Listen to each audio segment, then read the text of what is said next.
Welcome back to the program. Was the extraction of Nicolas Maduro an inside job? Was there help from inside Venezuela? And did that help come from the supposedly loyal female vice president? Well, we're going to discuss all of that right now. New reports suggest that Venezuela's interim president, Delcy Rodriguez, negotiated with the United States secretly for the removal of her boss, Nicolas Maduro. And the mediation was done through the United Arab Emirates and Qatar. Listen to this story. Now that Venezuelan dictator Nicolas Maduro has been captured by U.S. forces and taken to the U.S. to answer for his crimes that he is charged with, many are keeping an eye on the, quote, day after in the South American country. Many are now surprised that Caracas will not be led by Venezuela's opposition leader and Nobel Peace Prize winner Maria Corina Machado, but rather by Maduro's vice president, Delcy Rodriguez. Reports have arisen that may solve this apparent puzzle. Secret meetings are said to have been taken place in Doha, United Arab Emirates, and Qatar involving Rodriguez, a senior member of the UAE royal family, serving as a mediator, and members of Donald Trump's administration, along with senior Qatar officials. Ms. Rodriguez had reached out to Washington to present herself as a, quote, more acceptable alternative to the Maduro regime. She now rules Venezuela with the approval of President Trump, at least for now. President Trump actually made a statement that she's on borrowed time and she will be watched closely. She's not going to stay there, trust me. Details of the meeting have fueled suspicions that the removal of Maduro was an actual inside job, planned to leave a president in power who can manage a, quote, transition without dismantling the state completely and causing turmoil and riots. She would be delivering a Madurismo without Maduro, although President Trump has already said that the U.S. would now, quote, run Venezuela through the transition government led by Rodriguez. She's essentially willing to do whatever it is necessary to make Venezuela great again, President Trump told reporters of Ms. Rodriguez. Nobody is going to take power right now. They do have a vice president who was selected by Mr. Maduro, who is currently the vice president, so I guess now she's the president, he said.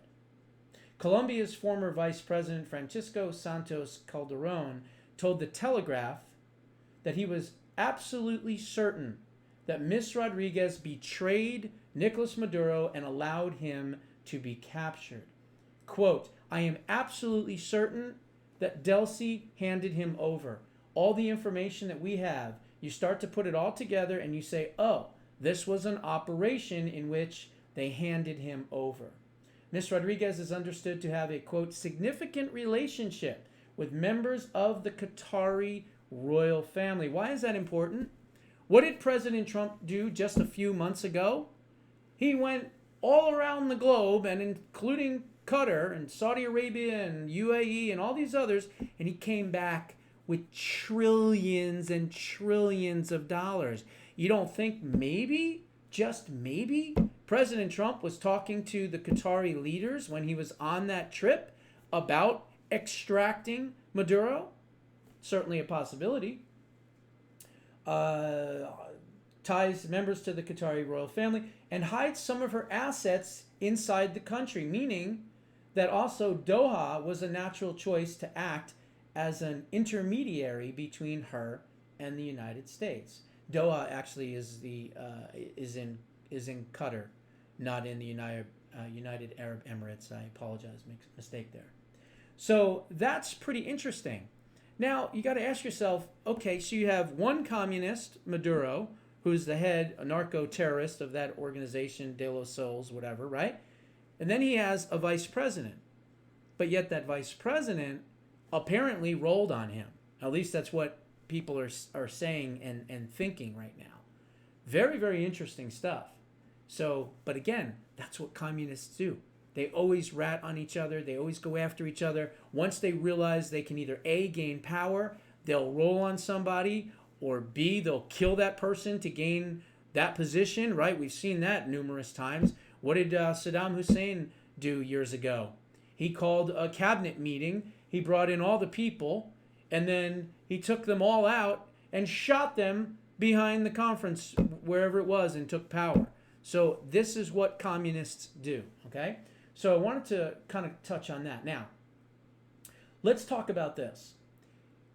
This extraction and this removal of Nicolas Maduro is going to have far-reaching implications.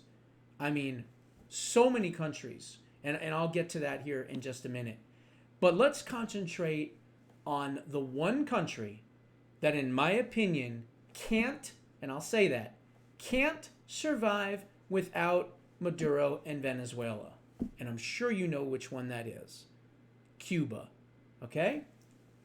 Cuba is highly dependent on Venezuela for oil. As a matter of fact, they get more than 90% of all of their oil, all of their energy is all from Venezuela. Why?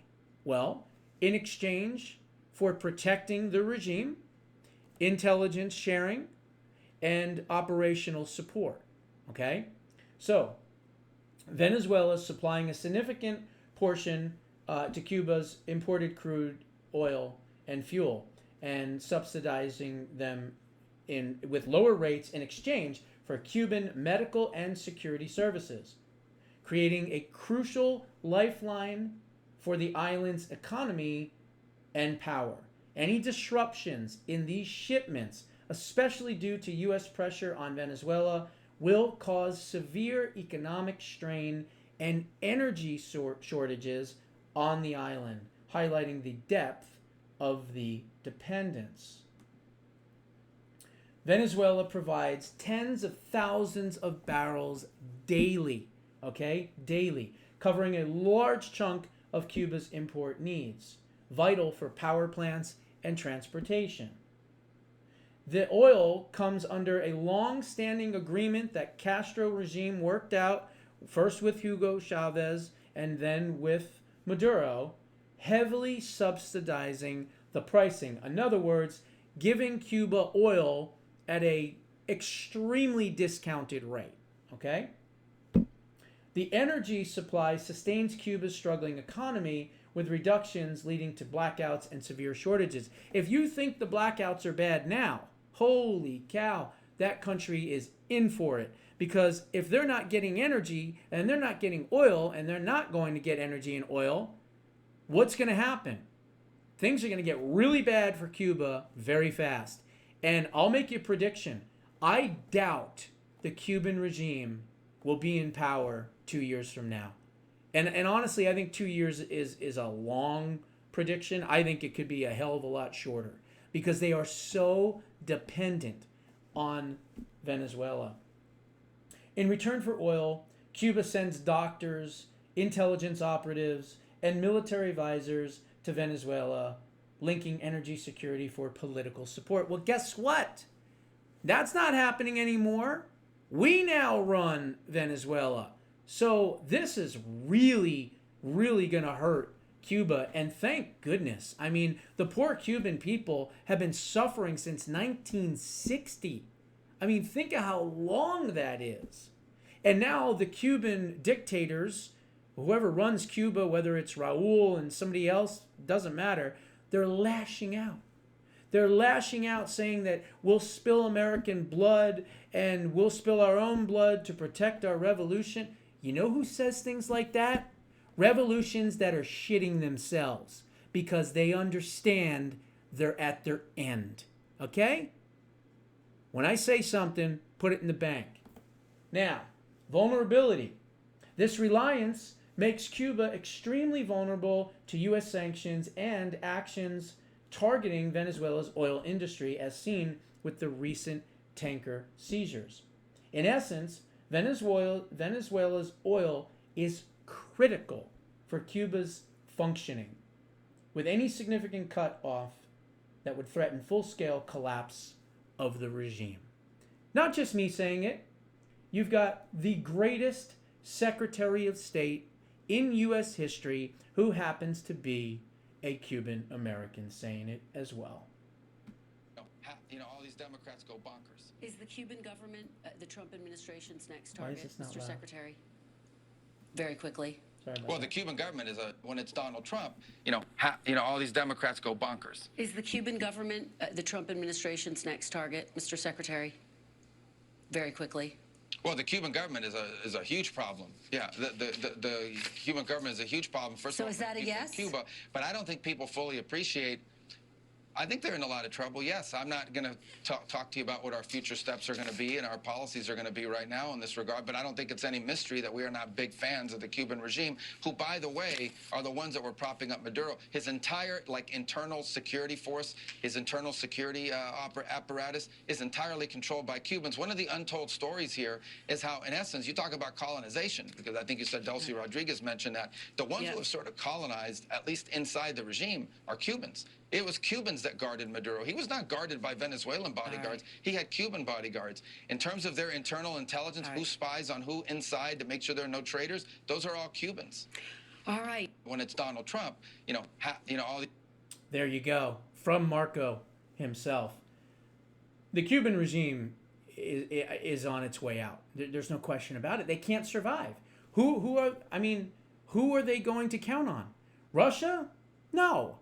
Russia's too busy dealing with Ukraine. You think China's going to prop them up? I don't know. I doubt it. It's be pretty provocative to do that 90 miles away from Miami, right? So I don't think they're going to get involved. They're all going to just piss and moan. They're all going to yell and scream. They're all going to say how Maduro is a good guy and everything else, just like the Democrats, basically. Now, what has just happened? Was this just about oil? No. Is it a big part of it? Oh, you bet your ass it is. Absolutely. And I'm going to get to that here in just a second.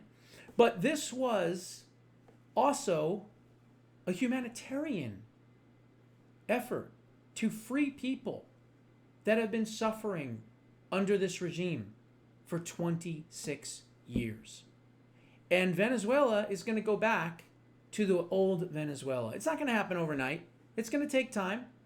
But at least these dictators are not going to be in power anymore. Now, why Venezuela? Well, obviously we know the terrorism and the drug boats and the fentanyl and the cocaine and everything else. But why not Colombia? Colombia, what? They aren't as bad? Of course they are. They're just as bad, if not worse. They have just as many cartels. But Venezuela's got one thing that those don't have. And that is the oil. Listen to this. Leading countries buy crude oil reserves in the billions of barrels. This is based on 2023's numbers. Any idea who number one in the entire world is? Starts with a V and ends with an A, and it's not Virginia. It's Venezuela. Okay? 303 billion barrels in oil reserves. 303 billion. Number 2 on the list, Saudi Arabia at 267 billion barrels. Number 3 on the list, Iran at 209 billion barrels. Number 4 on the list, Iraq at 145 billion barrels. Number 6 on the list at 113 billion barrels is the United Arab Emirates. Kuwait, which of course Saddam Hussein at that time wanted more oil, so he invaded Kuwait, right? Kuwait has 102 billion barrels of oil reserves. And then you have Russia, which would be 7th, which is at 60 or 80? My eyes are bad. 80 billion barrels. So this also hurts Russia as well. Libya is then at ninth at 52 billion. And then we, the United States of America, were in 10th place at 48 billion barrels of oil reserves. Well, guess what? Now we've got 303 plus our 48. So now we are clearly the world leader in oil reserves at 351 billion barrels of reserves. That's why we did what we did. We wiped out a narco-terrorist. We liberated hundreds of thousands of people. We basically got rid of a narco-terrorist that has killed hundreds, thousands, probably millions of American citizens with the drugs and everything else, and then send the Trendiagua people into the United States, and then they killed our citizens. So this was a narco-terrorist operation to get rid of a huge drug dealer. That's number one. It was number two, to liberate millions of people in Venezuela. And yes, number three, to make America oil great and rich again beyond anything you could imagine. Get ready for, I don't know, maybe $1 gas. Who knows? I mean, it's not going to happen overnight. But if we, and I know what we're doing, we are sending our best people in the biggest oil companies in the United States, the biggest ones. Trump's already said he's doing it. He's sending them there to fix the infrastructure, to modernize it, to make it perfect, to get everything running really, really good. And then what he's going to do is he's going to allow the big American oil companies to run and extract that oil. And I'm telling you, the golden age has now just gotten a giant steroid shot directly in its ass. Okay? That's what I think has happened here because of what is going on. And I just love it. I think it's fantastic. You know, we're not going to, quote, run Venezuela. We're going to hand it off to the right people that are going to be allies with us. And from there, you know, Venezuela will run itself.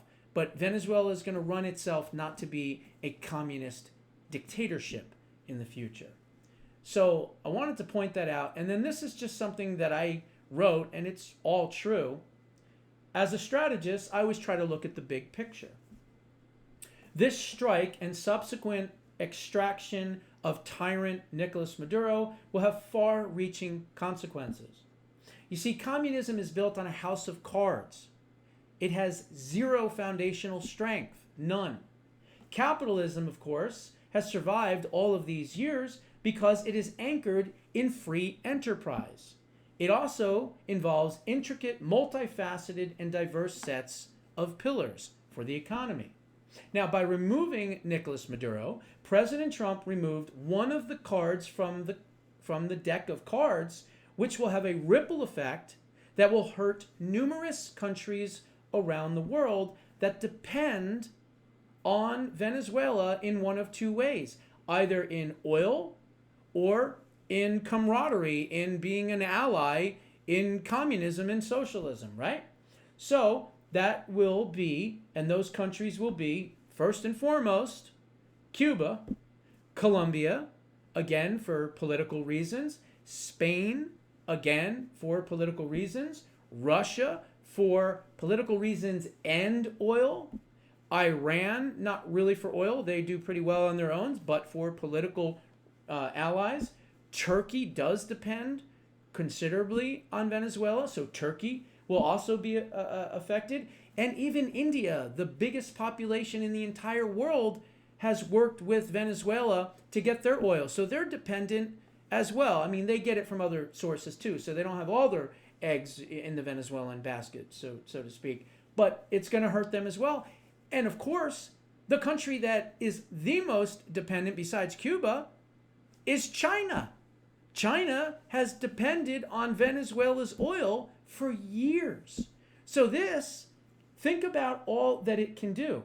It's going to hurt China. It's going to hurt Russia. It's going to hurt Cuba, Colombia, Spain, Iran, Turkey. In addition, socialist and communist regimes like Colombia, Brazil, Mexico, and many others who have normalized relations with Venezuela will also be weakened by exquisitely executed decapitation strike against Venezuela that went down the other night.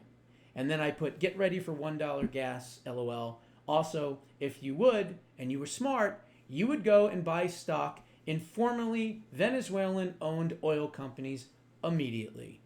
Bernstein out. And then I put a title to an article that says, Axis of Tyrants Melt Down. Cuba, Iran, Russia, China, Brazil, Mexico, and Colombia rush to defend Maduro after U.S. strikes in Venezuela. So there it is, in a nutshell. We have now taken, and we are now number one in the entire world, no one's even close, the number one oil reserve country on earth. And it's all because of the brilliance, the bravery, the braggadociousness, and the just awesomeness of President Trump. Those are my thoughts. What are yours? Put them down in the comments below. We'll see you in the next one.